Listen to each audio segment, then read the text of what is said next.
Dear, आप सभी का स्वागत करता हूं अपने यूट्यूब परिवार एमआरएस स्टडी में।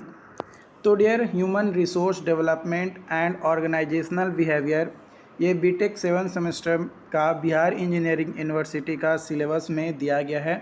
ये सिविल इंजीनियरिंग और कंप्यूटर साइंस इंजीनियरिंग का जो है, अगर ओपन इलेक्टिव पेपर है तो उन लोगों का जो है यहाँ पे आता है। मेरे पास कई सारे लोगों का रिक्वेस्ट आ रहे थे, तो इसके रिक्वेस्ट पे जो है मैंने ऑलरेडी सिलेबस को जो है डिस्कस किया है ना। सिलेबस जो डिस्कस किया है वो अगर आपने नहीं देखा है तो जाकर देख लो कि कौन कौन से टॉपिक आपको जो है पढ़ने हैं। और आज अगेन एक बार फिर से जो है हमारे एक स्टूडेंट का जो है रिक्वेस्ट आ रहा है कि human resource development and organisational behaviour पे प्लीज़ वीडियो लेक्चर जो है बनाइए। तो यहाँ पे हम लोग वन बाय वन सारी चीज़ों को समझेंगे। देखो, एग्ज़ाम जो है नज़दीक है। जो भी लोग 2022 सेशंस के हैं, है ना, उन लोगों का 7 सेमेस्टर का एग्ज़ाम जो है दिसंबर में हो जाना चाहिए था, बट दिसंबर में ना होकर सेशन लेट चल रही है अभी। तो सेशन लेट चल रही है, तो यहाँ पे 13 अप्रैल से जो है एक्सपेक्टेड डेट है कि आपका जो है एग्ज़ाम्स होने वाला है। तो 13 अप्रैल से एग्ज़ाम होने वाली है, तो अब आपके पास जो है मात्र 12 दिन है। तो 12 दिन अगर पर डे मैं 3-4 लेक्चर्स भी लूँ तो भी पॉसिबल नहीं है कि समाप्त हो ही जाएगा। और आप देखोगे कब और फिर नोट डाउन कब करोगे, आपके पास भी तो टाइम होना चाहिए ना। तो मैं देखो पहले ही बता दे रहा हूँ कि आपको जो भी सिलेबस दिए गए हैं उस सिलेबस के अकॉर्डिंग आप अपनी पढ़ाई अपने लेवल से स्टार्ट कर दो। ठीक है, आप जो इस तरीके से पढ़ते हो उस तरीके से, बट मैं अपने तरफ से बेस्ट देने की आपको पूरी कोशिश करूँगा। एक बेहतर कंटेंट देने की मैं पूरी कोशिश करूँगा आप लोगों को। तो यहाँ पे जो है सबसे पहले हम लोग बात करते हैं कि ह्यूमन रिसोर्स होता क्या है। ठीक है, व्हाट इज़ ह्यूमन रिसोर्सेज, यानी HR क्या होता है। Human resources is the division of business that is charged with finding, screening, recruiting, training job applicants. It also administer employ benefit programmes. जो ह्यूमन रिसोर्स है ये एक तरीके का डिवीजन्स है। कैसा डिवीज़न है? बिजनेस में। बिजनेस में क्या होता है कि या आप बिजनेस छोड़ो ना, हम लोग जो है यहाँ पे किस चीज़ की तैयारी कर रहे हैं? गवर्नमेंट जॉब की तैयारी कर रहे हैं, है ना। तो गवर्नमेंट जॉब की हम लोग जो है तैयारी कर रहे होते हैं, तो हम लोग क्या देखते हैं? हम लोग पहले पता लगाते हैं कि भाई कहाँ पे जॉब हमें मिल सकता है, कहाँ पे हमें जॉब मिल सकता है। जहाँ पे भी हम लोग देखते हैं कि हाँ यहाँ पे हमें जॉब मिल सकता है, उसका जो है क्या करते हैं? प्रिपरेशन करते हैं। लेकिन हम लोग तो प्रिपरेशन करते हैं, लेकिन जो डिपार्टमेंट है वो क्या करती है? रिक्रूट करती है, उसके बाद ट्रेनिंग देती है। तो वही हमारा ह्यूमन रिसोर्स है, वही हमारा जो है HR है। ठीक है, ह्यूमन रिसोर्सेज वही है जो आपको एम्प्लॉय बेनिफिट्स प्रोग्राम जो है प्रोवाइड्स करे। HR plays a key role in helping companies that deal with fast changing business environment and a greater demand for quality employee in 21st century। 21st century में एक better quality वाले employ मिले, है ना, उसके लिए company जो है चाहती है कि अच्छे अच्छे एम्प्लॉय मिले। तो अच्छे अच्छे अगर एम्प्लॉय चाहिए तभी तो बिजनेस आगे बढ़ेगा ना, तभी तो बिजनेस बढ़ेगा।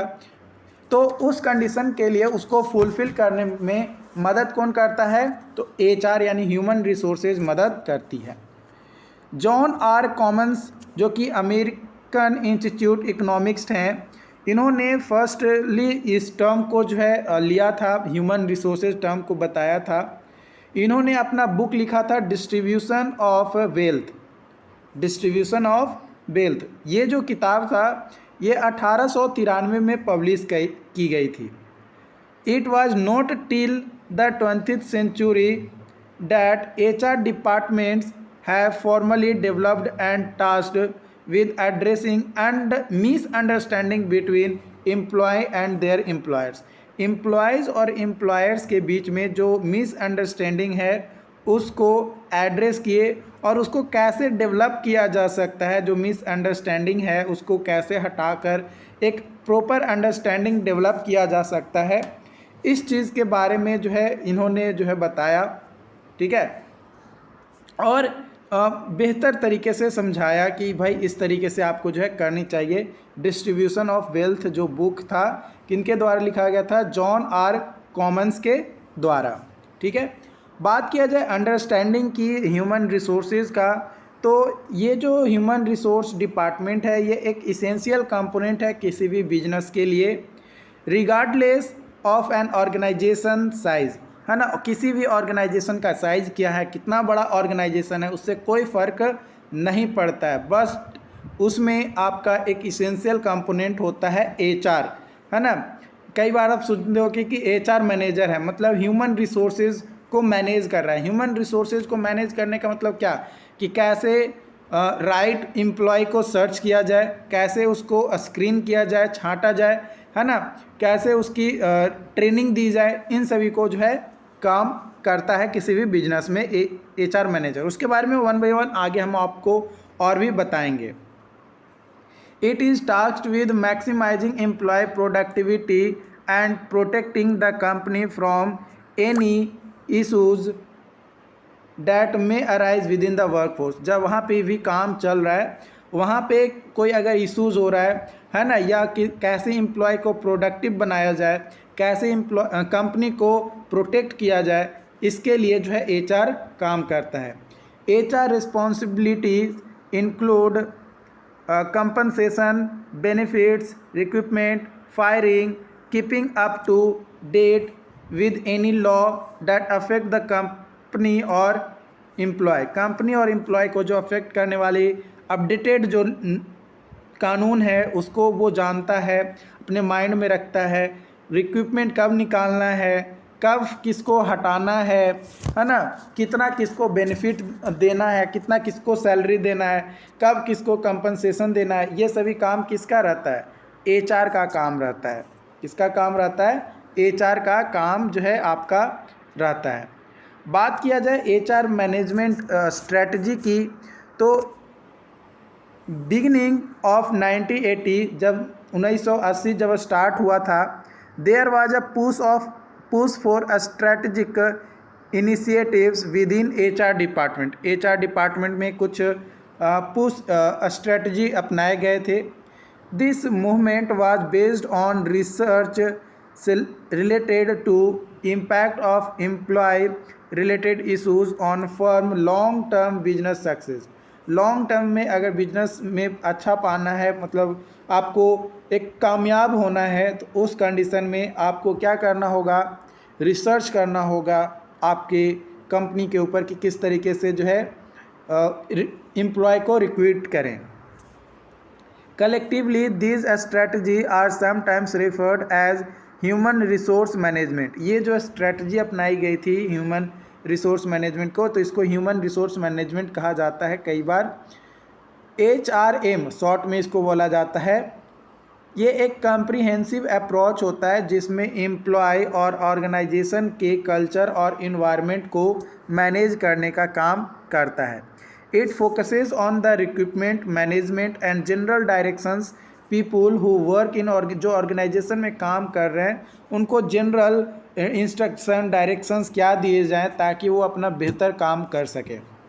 N HR department that adopt HRM यानी human resource management strategy typically play a more active role in improving an organisation workforce.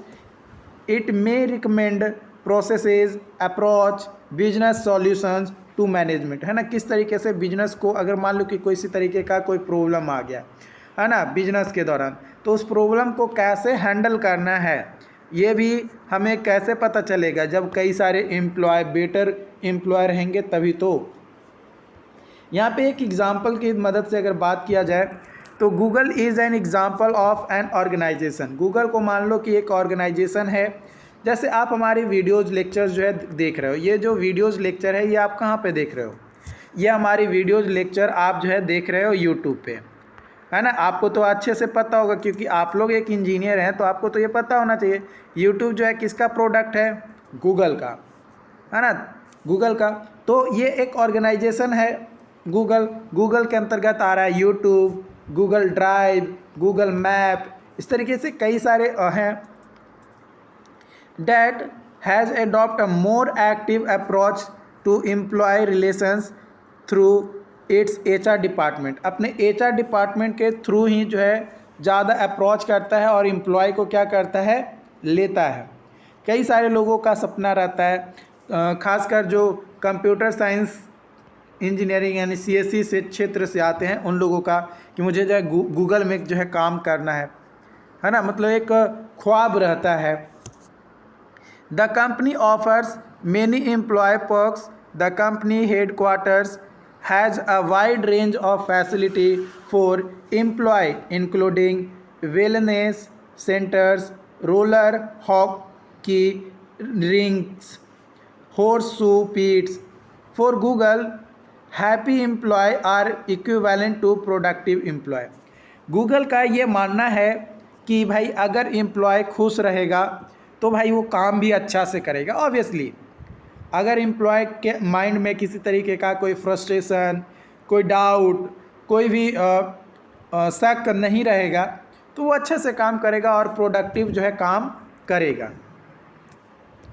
इन 1991 यानी 1901 में नेशनल कैश रजिस्ट्रार कंपनी, जिसको NCR कॉरपोरेशन के नाम से जाना जाता है आजकल, इस्टेब्लिश्ड अ पर्सनल डिपार्टमेंट, एक पर्सनल डिपार्टमेंट जो है ये बनाया, जिसको जो है HR प्रोसेसर कहा जाता है। इसका काम होता है कि कितना किसको सैलरी देना है यानी वेज देना है, वर्क प्लेस पे सेफ्टी क्या रखने हैं, और एम्प्लॉय के से रिलेटेड और भी जो भी कंसर्न है, बातें हैं, उन सभी को यहाँ पे देखा जाता है।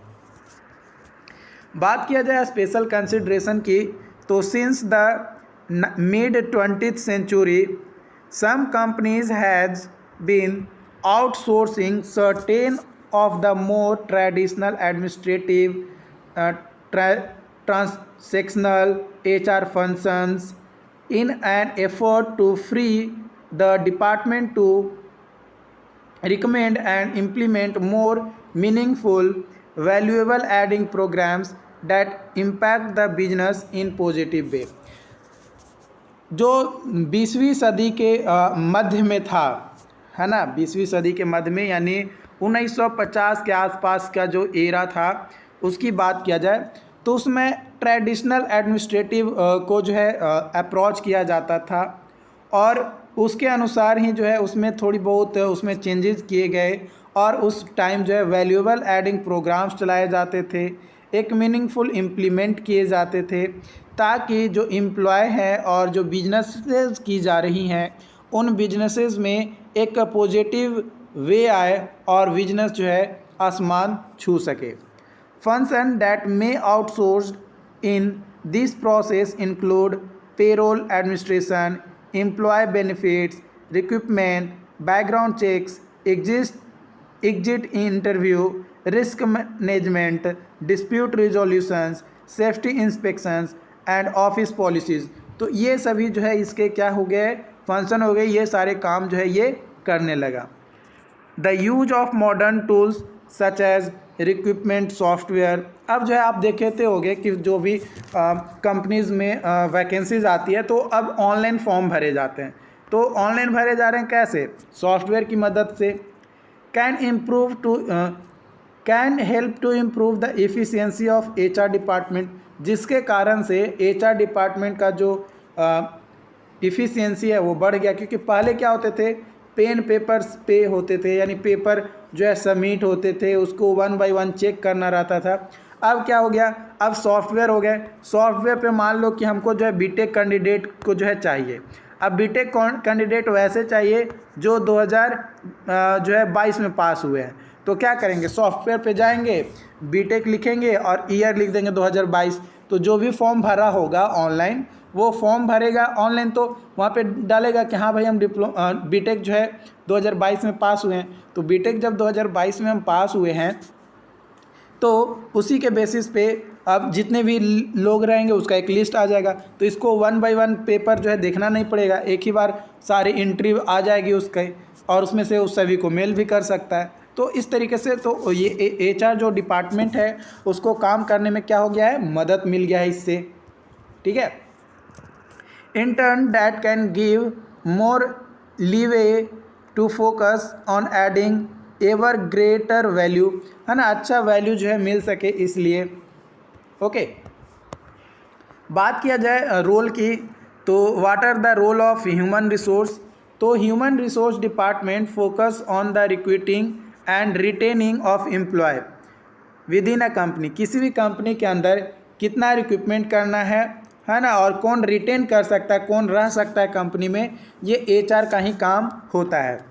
एचआर टाइपिकली फाइंड्स, हायर या फायर्स कर सकता है train employees. It oversees employ relations, है ना, एम्प्लॉय के जो रिलेशंस होते हैं उसको भी जो है ये देखने का काम करता है। इट मैनेजेस बेनिफिट प्रोग्राम्स, जो बेनिफिट प्रोग्राम्स होते हैं जैसे कंपनसेशंस, कोई प्रोग्राम्स लाए गए कि अगर कोई एम्प्लॉय अच्छा काम किया तो उसको मोटिवेट किया जाए, है ना, तो ये सभी काम किसका काम हो रहता है, एचआर का। HR is the place an employ goes with questions about their positions at the company to address concern and air grievances. जो एचआर होते हैं उन्हीं के पास ये अधिकार रहता है कि किस एम्प्लॉय को, है ना, इस कंपनी में, जिस भी कंपनी का एचआर है उस कंपनी में एचआर ही जो है डिसाइड करता है कि किसको जो है कौन सा पोस्ट जो है मिलना चाहिए ये एम्प्लॉय को। ठीक है, what is HR manage M, है ना, एचआरएम क्या है, यानी ह्यूमन रिसोर्स मैनेजमेंट क्या है। तो ये एक स्ट्रेटजिक अप्रोच होता है जिसके कारण से एम्प्लॉय को कंपनी में मैनेज करना, वर्क कल्चर और वर्क इन्वायरमेंट को, ताकि एक इफ़ेक्टिवली और प्रोडक्टिवली जो है बिजनेसेस की जाए और एक सक्सेसफुल जो है वर्क किए जाए, वर्कफोर्स सक्सेसफुल हो सके। यहाँ पे 5 टाइप्स हैं ह्यूमन रिसोर्सेज के। पहला है आपका recruitment, hiring and onboarding new employees. दूसरा handling employ compensation and benefits. तीसरा offering employ job and career development. चौथा addressing work related issues and individual employees. उसके बाद है 5वां developing policies that affect a working environment company wide. तो ये जो है क्या है, ये आपके 5 टाइप्स ऑफ रिस्पॉन्सिबिलिटीज़ हैं किसका, तो भाई ह्यूमन रिसोर्सेज का। ठीक है, ह्यूमन रिसोर्सेज का जो है ये रिस्पॉन्सिबिलिटी है। Human resource management seeks to understand and then support how people do their job। कैसे पीपल अपना काम कर रहे हैं उसको अंडरस्टैंड करने में, समझने में और उसको सपोर्ट करने में कौन काम मदद करता है, तो human resource management. Just as important however it is understanding the environment in which that work is done, है ना, किस तरीके से काम किए जा रहे इन्वायरमेंट में उसको समझने में भी। And how it contribute to all over the success of organisational effectiveness, है ना, किसी भी ऑर्गेनाइजेशंस में या जिस कंपनी में एम्प्लॉय काम कर रहे हैं वो किस तरीके से हेल्प कर रहा है ताकि ऑर्गेनाइजेशन और बेटर हो सके और वो आसमान तक छू सके। The two are certain interrelated and interdependent, है ना, 2 सर्टेन होते हैं। पहला होता है इंटर रिलेटेड, कौन किससे रिलेटेड है और कौन किस पे डिपेंडेंट है। ये 2 चीज़ें जो है HRM जो है देखता है। 4 रोल्स हैं HR के। पहला जो है compliance and enforcement, management, advocacy, strategic partners और एम्प्लॉय एडवोकेसी। यहाँ पे बात किया जाए सबसे पहले इन्फोर्सर की, तो मोस्ट ऑफ जो प्रैक्टिशनर्स होते हैं, HR प्रैक्टिशनर जो होते हैं, will agree that role as the employers compliance officers, है ना, किस तरीके से काम करना पसंद करते हैं, कंप्लायंस ऑफिसर्स के तौर पे is well established, but it is increasingly difficult to keep track of changing in state, federal and local laws and regulations. इन सभी को ट्रैक करना भी थोड़ा मुश्किल होता है. These must then be translated into effective policies and practices. जो effective policies हैं या जो प्रैक्टिसेस हैं उसको ट्रांसलेट करना भी बहुत ज़रूरी है, क्योंकि हर एम्प्लॉय कोई तो ज़रूरी नहीं कि आप जिस कंपनी में काम कर रहे हैं हर एम्प्लॉय वहाँ पे बेटर ही अंडरस्टैंडिंग हो, हर किसी का सोच एक जैसा हो, ये कोई ज़रूरी नहीं है.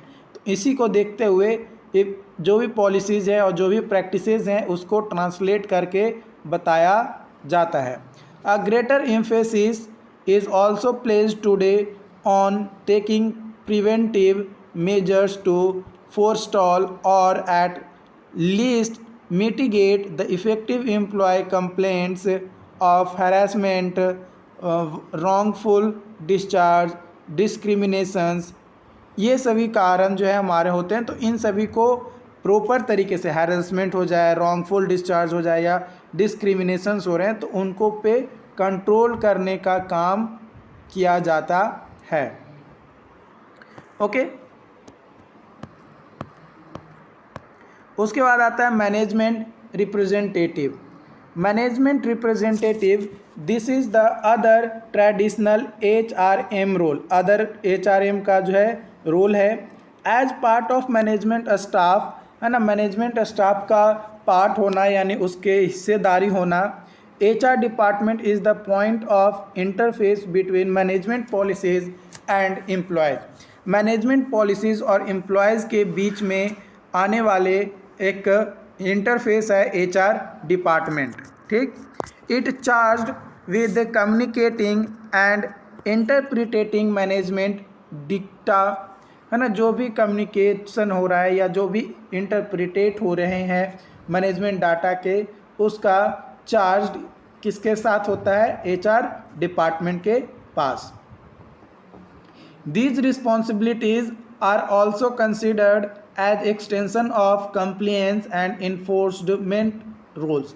जो ये जो है एक्सटेंशंस होता है आपका जो भी हमारा इन्फोर्समेंट रोल्स हैं और जो भी कंप्लेंस रोल्स हैं उसके. ओके.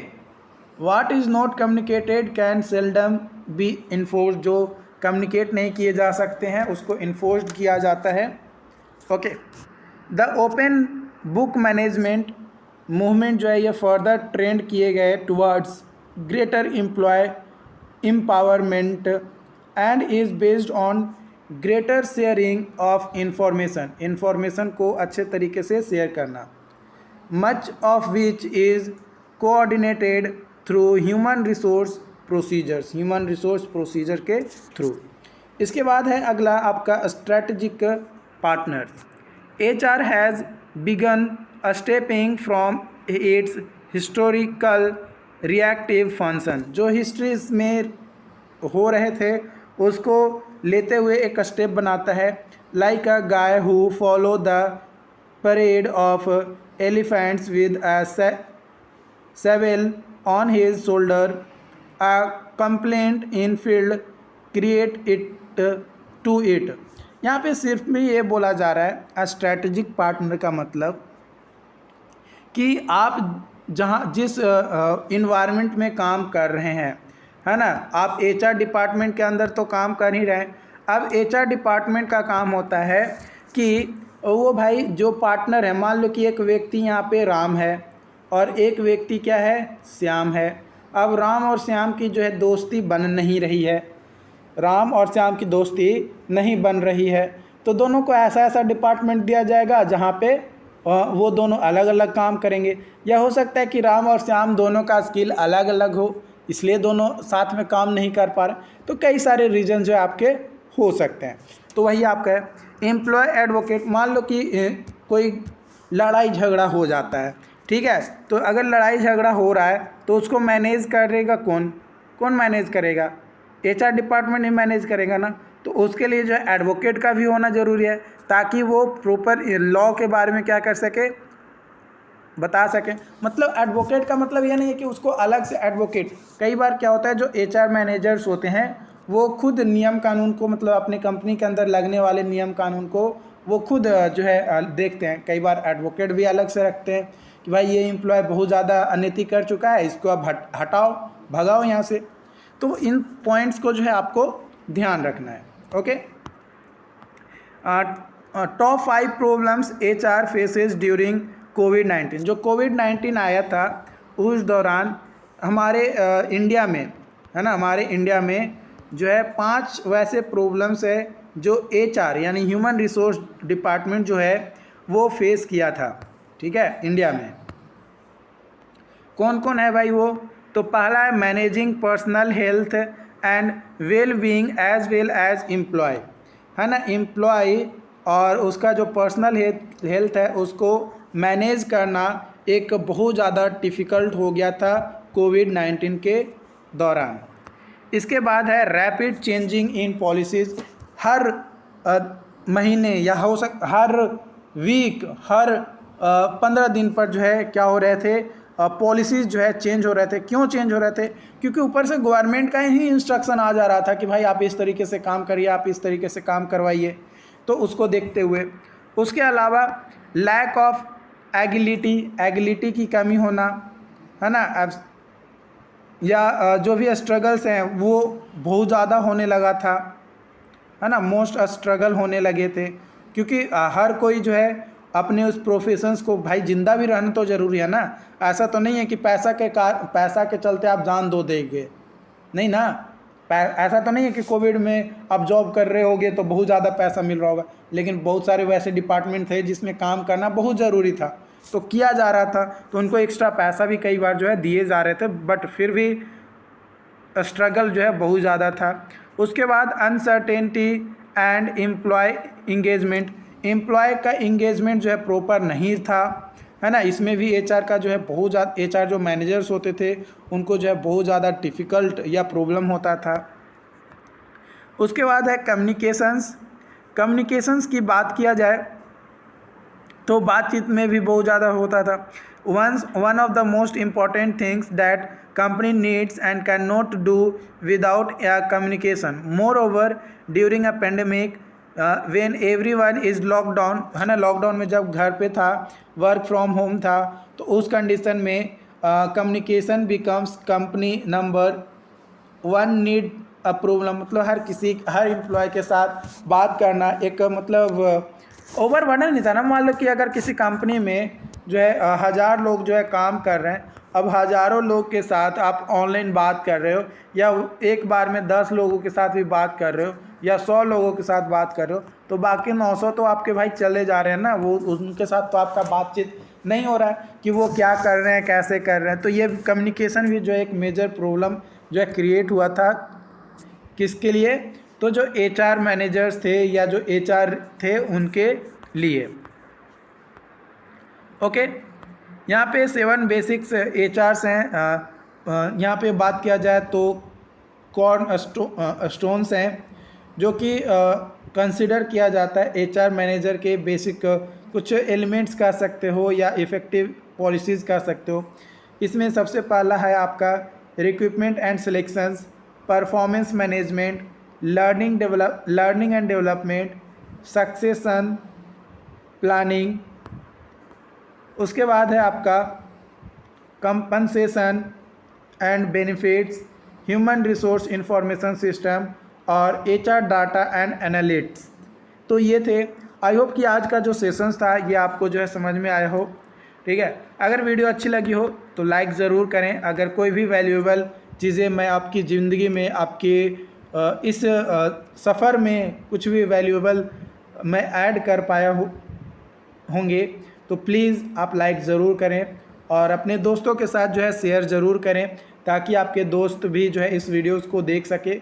यहाँ पे कई सारे लोगों का रिक्वेस्ट के ऊपर जो है ये वीडियोस बनाई गई है, तो प्लीज़ आप अपना सपोर्ट ज़रूर दिखाएं हमारे साथ ताकि आपकी बेहतर और हेल्प किया जा सके। Okay, thank you so much for joining me. और चैनल को सब्सक्राइब नहीं किए तो प्लीज़ चैनल को सब्सक्राइब ज़रूर कर लीजिएगा। Okay, thank you.